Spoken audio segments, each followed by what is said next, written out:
Hello and welcome back to Spill the Stardust, where we uncover the truth behind the glam.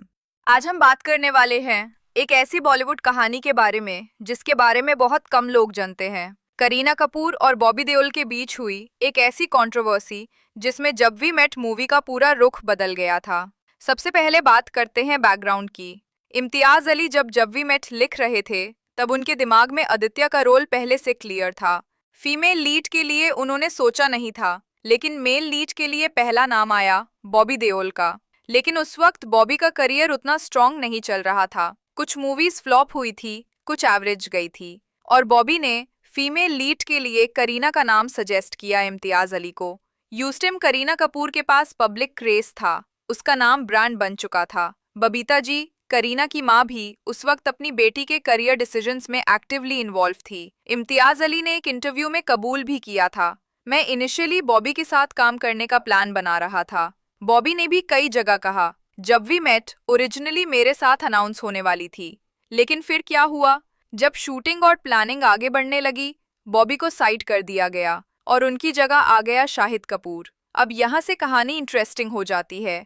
उस वक्त करीना और Shahid relationship में थे और सोर्सेस के हिसाब से करीना ने इम्तियाज को सजेस्ट किया था कि शाहिद को कास्ट किया जाए। पहले इम्तियाज ने मना कर दिया, लेकिन बाद में सिचुएशन देखते हुए उन्होंने डिसीजन बदल दिया। शायद उन्हें लगा बॉबी का स्टार पावर अब उतना नहीं रहा और शाहिद पब्लिक में ज्यादा पॉपुलर हो रहा है। लेकिन इनसाइडर्स के मुताबिक करीना के सजेशन के पीछे सिर्फ केमिस्ट्री का रीजन नहीं था, बल्कि कुछ पर्सनल ग्रजेस भी थे जो एक पुराने इंसिडेंट से जुड़े थे।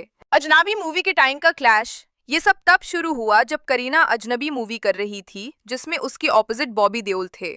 मूवी मल्टी स्टारर थी, अक्षय कुमार, बिपाशा बासु और बॉबी देओल सब साथ थे, और उस मूवी के कॉस्ट्यूम्स डिजाइन कर रही थी बॉबी की वाइफ तानिया देओल। सेट पर एक दिन कॉस्ट्यूम सिलेक्शन को लेकर टेंशन हो गया। शूटिंग के दौरान बॉबी की वाइफ तानिया बिपाशा के लिए कॉस्ट्यूम सिलेक्ट कर रही थी। तब करीना कपूर की मां बबीता जी ने तानिया पर गुस्सा जताया और कहा कि मेरी बेटी करीना के लिए पहले कॉस्ट्यूम सिलेक्ट करो, जो बच जाए वो बिपाशा को दे दो। करीना और उनकी मां बबीता जी इस बात पर अटक गई और तानिया को जोर देने लगी। बबीता जी ने तानिया से कहा था, पहले करीना के कॉस्ट्यूम फाइनल करो। इस बात पर तानिया ने कामली जवाब दिया, लेकिन बबीता और करीना दोनों इंसिस्ट करते रहे, और जब बिपाशा वहां आके सब कुछ सही करने के लिए बोल रही थी तो करीना ने बिपाशा को काली बिल्ली तक बोल दिया था। तानिया इतनी हर्ट हुई कि उसने रिपोर्टेडली करीना को एक थप्पड़ तक मार दिया था। ये बात उस टाइम मीडिया में छुप गई, लेकिन फिल्म इंडस्ट्री के अंदर सबको पता चल गया, और बॉबी उस वक्त वहां मौजूद नहीं थे। लेकिन बाद में जब उनसे पूछा गया तो उन्होंने बस इतना ही कहा, मैं वहां नहीं था, मुझे नहीं पता क्या हुआ। लेकिन सब अपने अपने परसेप्शन से चीजें देखते हैं। इस जवाब से उन्होंने डिनायल भी नहीं दिया, मतलब कुछ ना कुछ हुआ जरूर था। इसी इंसिडेंट के कुछ साल बाद जब वी मेट के प्रोजेक्ट में जब करीना इन्वॉल्व्ड हुई, तब बॉबी को रिप्लेस कर दिया गया। बॉबी से जब वी मेट का रोल छीना गया। बॉबी ने बाद में एक इंटरव्यू में बोला था, मुझे पता भी नहीं चला कब मुझे फिल्म से निकाल दिया गया। मैं तो इम्तियाज के साथ फिल्म भी डिस्कस कर रहा था और मैंने ही करीना का नाम सजेस्ट किया था। और आयरनी देखो, जिस एक्ट्रेस को बॉबी ने रिकमेंड किया उसी ने आके उन्हें फिल्म से निकाल दिया। बॉबी का कहना था, मैं इम्तियाज से भी नाराज नहीं हूँ और करीना से भी नहीं, बस हर्ट जरूर हुआ हूँ क्योंकि मैंने भी उस फिल्म में दिल लगाया था। लेकिन इंडस्ट्री के लोग कहते हैं करीना ने अंदर ही अंदर उस इंसिडेंट के लिए ग्रजेस हैं। करीना की स्टेटमेंट बदलती रही। करीना से जब मीडिया ने पूछा कि तानिया इंसिडेंट और बॉबी कंट्रोवर्सी के बारे में क्या कहना है, तो उन्होंने पहले कहा, मुझे पसंद नहीं आया था जिस तरह तानिया ने मेरी माँ से बात की, लेकिन मुझे बॉबी से कोई प्रॉब्लम नहीं है, हम दोनों प्रोफेशनल हैं। बाद के इंटरव्यूज में जब वो अपनी पीक करियर पे पहुंच गई तब उन्होंने कहा, ऐसा कुछ हुआ ही नहीं था, सब बस रूमर्स थे। लेकिन ये स्टेटमेंट तब आया जब करीना का इमेज इंडस्ट्री में मैच्योर और डिप्लोमेटिक बन गया था।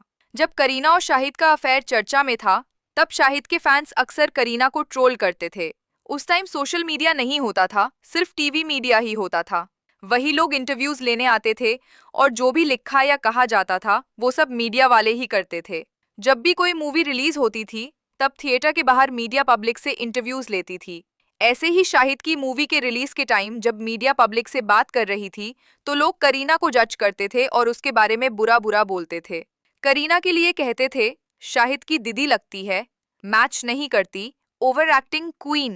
पर करीना के फैंस दोनों के बारे में ऐसे कमेंट्स नहीं करते थे, बल्कि करीना के फैंस उन दोनों को सपोर्ट करते थे। करीना ने इन सब चीजों को इग्नोर करके रिलेशनशिप कंटिन्यू रखा। दोनों ने जब वी मेट के शूट के दौरान ब्रेकअप भी फेस किया, लेकिन मूवी की शूटिंग स्टार्ट होने से पहले ही करीना और शाहिद के बीच प्रॉब्लम शुरू हो गई थी और जब मूवी के मिड तक पहुंचे तब दोनों का ब्रेकअप हो गया था। लेकिन सेट पर प्रोफेशनलिज्म बना के रखा। इम्तियाज अली ने खुद कहा था, मैं उन दोनों के प्रोफेशनलिज्म से इम्प्रेस हो गया था। उन्होंने कभी पर्सनल लाइफ को शूट पे अफेक्ट नहीं होने दिया। फिल्म रिलीज हुई, सुपर हिट बनी। करीना और शाहिद की करियर ने न्यू टर्निंग पॉइंट बना, लेकिन कहीं ना कहीं बॉबी देओल के दिल में वो दर्द रह गया जो एक एक्टर के लिए सबसे बड़ा हार्ट ब्रेक होता है। अपनी फिल्म अपने हाथ से निकाल जाना।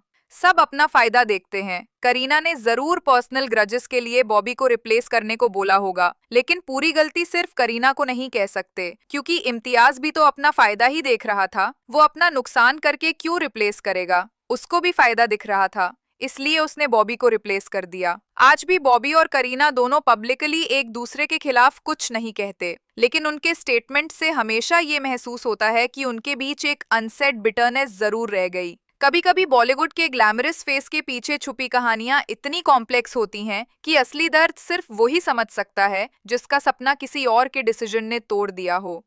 Thank you for watching Spill the Stardust. मिलते हैं अगले वीडियो में, तब तक के लिए bye bye and take care.